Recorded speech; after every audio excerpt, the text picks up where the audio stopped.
സമാധാനം എന്ന് പറഞ്ഞ ഒരു അനുഭവമാണ്, അതൊരു വാക്ക് മാത്രമല്ല. നമ്മൾ തലച്ചോറിലേക്ക് നമ്മളൊരു വാക്ക് ഇട്ട് കൊടുക്കുമ്പോൾ ആ അനുഭവത്തെ നമ്മുടെ ശരീരം ക്രിയേറ്റ് ചെയ്ത് തരും അല്ലേ? നമുക്ക് സന്തോഷമുള്ള ഒരു ദിവസം നമ്മൾ സന്തോഷിക്കുമ്പോൾ ആ അനുഭവമാണ് കിട്ടുന്നത്. അസ്സലാം സലാം എന്ന് പറയുമ്പോൾ ആ സമാധാനമാണ് കിട്ടണം. ഈ ഒരു ബ്ലോഗർ, ഇതിനെ വിമർശിച്ച ബ്ലോഗറെ ഈ ഒരു പ്രസ്ഥാനത്തിലേക്ക് കൊണ്ടുവന്നത് എന്താണ്? ആ അനുഭവമാണ്.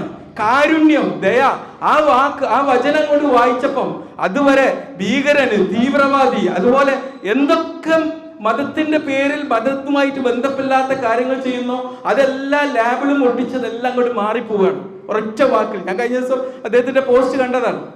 ഈ ഒരു ഘട്ടത്തിലാണ് ഈ ഇന്ത്യൻ യൂണിയൻ മുസ്ലിം ലീഗും ഈ തഞ്ചേരിയിലും പല സ്ഥലങ്ങളിലുള്ള ഇതുപോലെ ശിഹാബ് തങ്ങൾ ചാരിറ്റബിൾ മാതൃകകളായി മാറുന്നത്. നമുക്കറിയാം, ഒരു സുന്നത്ത് കർമ്മം ചെയ്യണമെങ്കിൽ 3500 തൊട്ട് 4000 രൂപ വരെ എക്സ്പെൻസ് ആണ്. 4000 രൂപ വരെ ഇപ്പൊ എക്സ്പെൻസ്. പല ഹോസ്പിറ്റലിലും 6000, 7000, 8000